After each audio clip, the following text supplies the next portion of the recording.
Hi friends, இன்றைக்கி பார்த்தீங்கன்னா நம்ம செடியில் இருந்து மரவள்ளி கிழங்கு வந்து அறுவடை தான் செய்ய போகிறோம். பாருங்கள் எவ்வளோ பெருசாக வளர்ந்துருச்சுன்னு.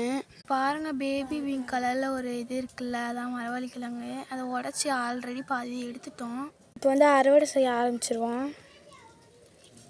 முதல்ல அந்த இதை பிச்சு பார்த்தேன், வரமாட்டின்னுச்சு. இப்போ எங்கள் அம்மா வந்து பிச்சு தந்துருக்காங்க. அதை எவ்வளோ நல்லா இருக்குன்னு பாருங்கள். நம்ம அதில் பறித்து எல்லாம் எங்கள் அம்மா பறித்து தந்தாங்க.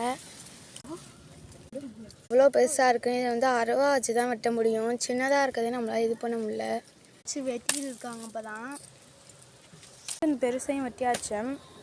பாதியெல்லாம் அலசிக்கிட்டு கிடக்கும். அந்த மரவள்ளி செடியை வெட்டி மறுபடியும் ஊனி வைப்போம். ஊனி வச்சோன்னா மறுபடியும் செடியாகிரும். இதெல்லாம் பாருங்கள், வச்சு விளாண்டுக்கிட்டு இருக்கோம். இப்போ பார்த்தீங்கன்னா நம்மளோட மரவள்ளி கிழங்கு வந்து நம்ம அறுவடை செஞ்சுட்டோம். இந்த வீடியோ உங்களுக்கு பிடிச்சிருக்குன்னு நான் நினைக்கிறேன்.